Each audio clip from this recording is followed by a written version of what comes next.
So we have this absolutely kills me because this is society as we know it now, and it says Depp vs. Heard, huge crowds desperate for a seat, screaming matches, scalpers, and overnight lines. What? So this is the world we live in now. Do people have jobs? This is what I'm wondering. Like, it's a weekday. It's 9 a.m. Where are you? There's a funny scene outside the courthouse waiting for Johnny Depp. There's a funny scene in like an old episode of like NCIS New Orleans where like they're out like running surveillance in the middle of the day and they're like, why the hell are there so many people out here? And he goes, you kidding me? This is the gig economy. We're the only suckers out here. Like that's like the world, like I said yesterday, it's like they're driving, they're door dashing, they're bringing people to the airport for Uber, and they're like, you know what? I think I'm gonna sneak on over and watch societal decline in action as we like fetishize this couple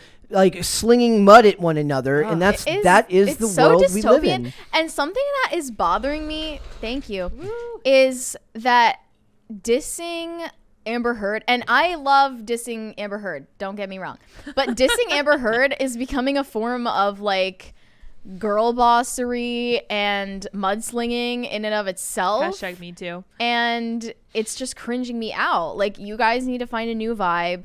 Try to dunk on somebody else, please. Not just the approved people to dunk on, which is her at the moment. It does feel like socially, like all the dudes who all the men and women who do want to dunk on women are like right. They finally have gotten the go ahead. They're like, there's like Hillary Clinton and that was it for like the last 5 years. Not even though. Like even that, like now you finally found like the perfect apolitical way to like dunk on some like woman who's more attractive and successful than you. It's a fact. It's a fact. Probably. And like, I'm not some kind of Amber Heard fan. From like, the guys, I don't care. I don't know from the guys it's jealousy. Cringing me out. I don't know from the I don't know from the guys it's jealousy. I think from the guys it's pent up emotions of not feeling like they've been able to criticize anything women have been doing. That's a good point. For a long period of time. With women are critical of other women all the time anyways. Oh, yeah, completely consistent. But they have to do it in an underhanded way, and now you've had like, the floodgates open to perhaps the biggest lie that take a turd on Amber Heard. Yeah, there you go. Well, she did that for her. She did that for herself. She earned that nickname herself. I'm sorry. Amber Turd. Actually, she proved that like Dane, take like a herd we talked on to Amber Turd. We talked to Dane, like you can't pick your own nickname. Heard figured out you can. You just have to go through drastic actions. Yeah, you have to take matters into your own hands. Oh gosh, gross. But to me, this is one of those. Oh man, I just lost my train of thought. It was great though. Like I'm sure it was. Whatever it was fantastic. I believe you. I had something amazing to say. Agree. Like sometimes I'll like keep talking and like it's right there somewhere, but I lose it. You're like Steve Carell. Sometimes I just start talking. Yeah. And figure out where it's going. So it'll probably come back to me in the next segment, and I'll have to segue back and be like, circle back real quick. I will Jen Psaki and circle back. So it says the hottest ticket in Hollywood is 2,500 miles away in Fairfax County, Virginia. It's bigger than the Oscars, bigger than the Grammys, bigger than the Emmys. It's Depp vs. Heard. Somebody also made a great like Batman vs. Superman DVD cover, and they swapped out Batman and Superman. Do you think they're gonna make a movie about this? Oh, if there's gonna be, there will be a Hulu documentary. Do you think they'll cast Johnny Depp and Amber Heard?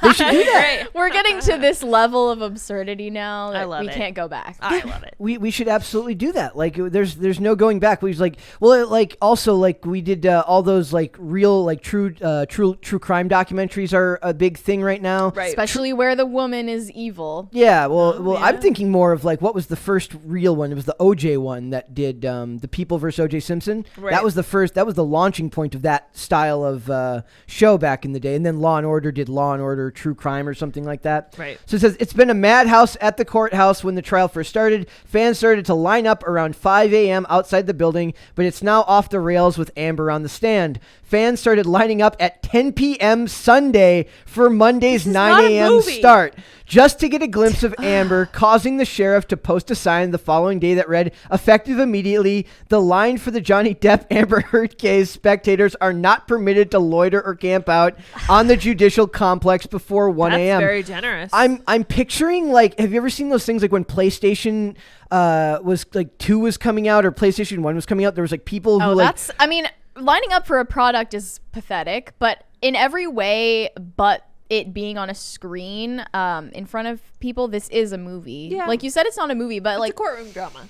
It's an actor and an actress, and you're watching them, and it's hella entertaining. So, like, how's it not a movie? And maybe that's why. It's because it's an actor and an actress. If this was Johnny Depp and just a random person who did the same thing. I mean, maybe some Johnny Depp fans would be out there. No, if you scroll to this picture where he's holding the bouquet of flowers, and all these people are, like, recording a car, and he's looking out the window, like, smiling at them. I'm sorry, like, he's loving it. And he loves it. I hate that he loves it. It's like, why? Does it surprise you, though? It's cheap. It's so cheap. I can literally hear him like, that is the sound of my career prospects turning back around. Just so, like, low class. I mean, if we were to be charitable to him, maybe he feels like he was never going to be vindicated, and like when this happens, he feels some amount of vindication. I get it, but it's like holding the bouquet and looking out the window. They love me. Doing the little princess wave. They love me. Miss America. They really love me. Like, it's just annoying. Okay, so it says, as for the process to score a seat, we're told that court officials have about 100 wristbands to dole out on a first-come, first-served basis for the main courtroom, an additional 100 and 150 for the overflow room, and still dozens are being turned away. How about this? Nobody gets in. No one can watch. Get out. Goodbye. This is a private court hearing. Our sources... Well, they're televising it, so it's kind of their fault. Watch it on TV. No, watch it on TV. Go home. Get out. Watch it on TV. Our sources say that they have been screaming matches with people cut in line, and get this, there's even a black market with folks offering cash for wristbands. Ridiculous. That's why you can't regulate this stuff, man. This is when you regulate this stuff, the black market always comes a knocking. So who would have known that the black market would have been for tickets to go see Amber Heard and Johnny Depp talk about how awful one another are in a courtroom? Is this societal decline kind of a microcosm of societal decline to you? I think this is the type of dysfunction that would have been private before we had. I don't think there's ever been a celebrity culture before really Hollywood's inception. It never existed that you would be able to observe people's dysfunction this closely.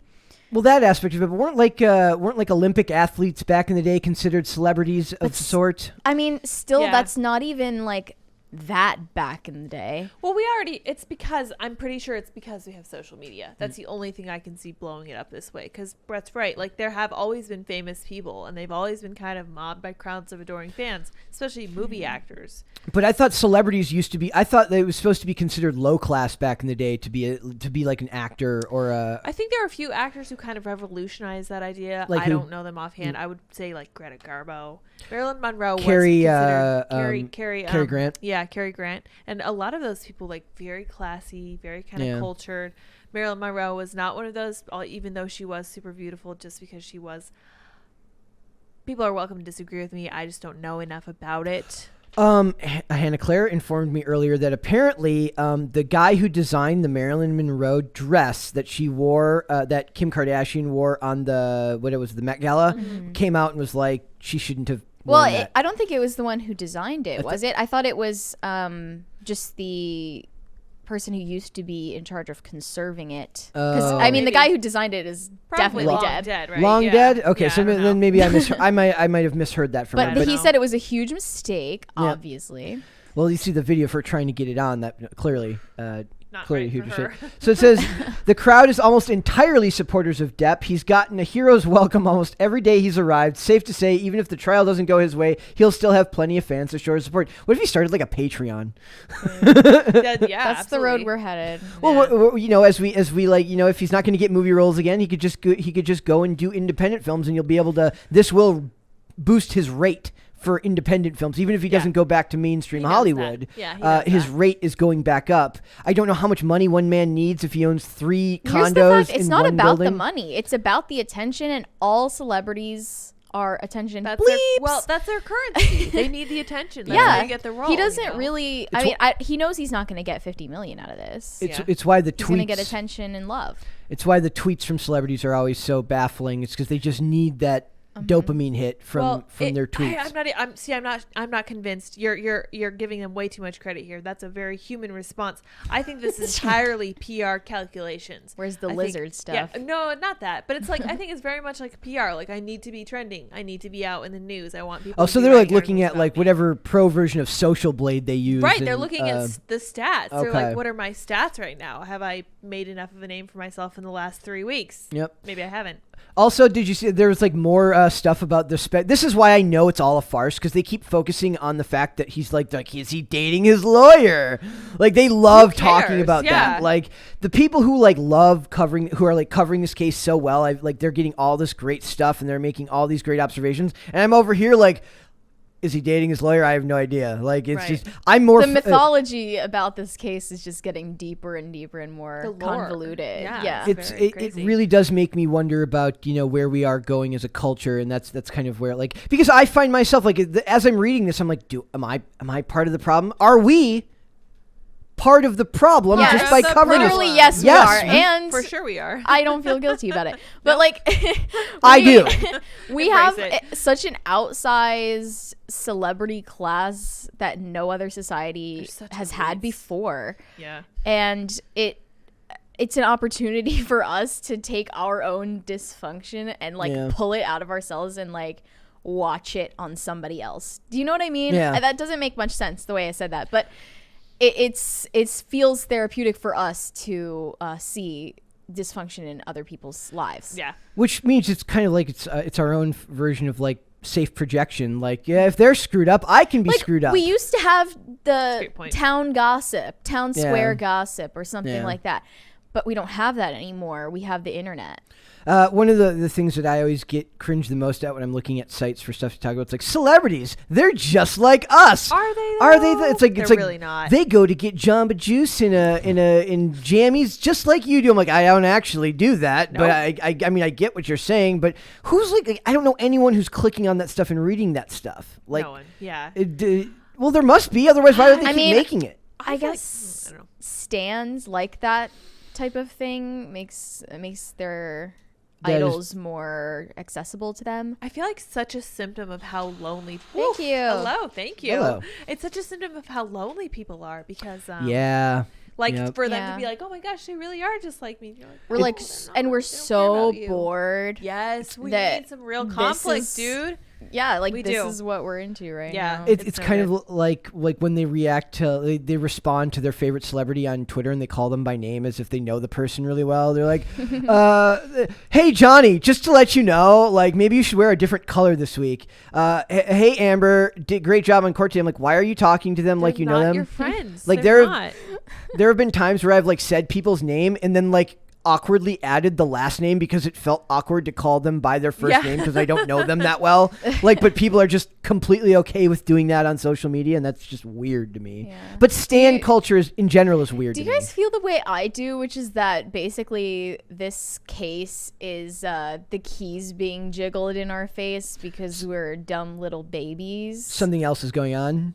Yeah. Well, there's always something else going on. There's always a million other things going on. I just feel like this is the thing we're supposed to care about right now, and the person we're supposed to hate. Mm-hmm. And that comes from curation, right? It's what they decide. I mean, we are actually contributing to that phenomenon right now because this video will come out. But there will be self-aware. Yes. So a video will come out. We'll make a video. People will watch it, and we'll contribute to that very thing we're complaining about. Sorry. Yeah. So it's like, I mean, I guess our argument could be like, at least we're aware of the fact that we're doing pointing it. it out right now. Like that's why we're discussing it. We're not just talking about the most sensationalist. But are we just trying to make ourselves feel better by saying this? Yes, that's it's meta. A little bit of both. Very, a little bit of both. Very deep. Like, well, that's a thing that happens to me a lot when we're doing this show because I love covering this stuff, but I'm always looking for more from what we're talking about. Right. I make the comment that offends her. I think that I don't mean more. Sorry, I was just thinking about like how much this lawyer of Johnny Depp's like pisses me off. Why? Because even she is like into the theater of it all. Yeah. Like you can just tell she like loves it. I imagine that like the first day of trial, she gets home and she's kind of like really, really like worn out. Like it was a long day. It was a lot of work. But by like day 30, she's like in the mirror practicing her testimony, or practicing her cross-examination. Mr. Depp got you that role, didn't he?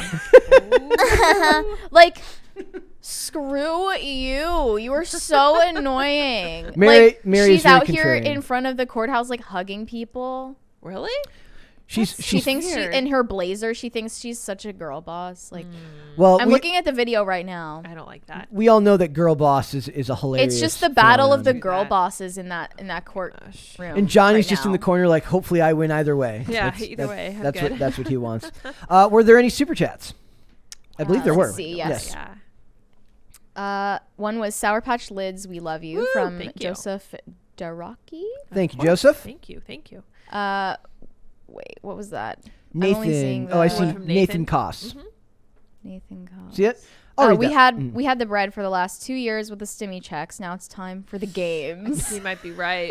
And then oh what? boy! Let the circus begin. Yep, it's no good.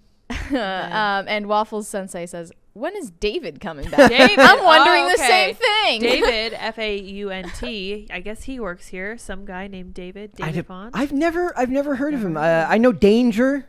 I know Danger. Yeah, I don't know David. Yeah. No. And then the funny thing is, the guy who mentioned stimmy checks. There's a really funny video of these dudes from like, I forget where it was, but they do a version of the song. Crossroads by Bone Thugs and Harmony, but it's all about stimmy checks. That's awesome. I recommend everyone go out and find that. It is. Thanks for watching this clip, guys. If you want to see full episodes or follow us on social media, links are in the description below. Bye.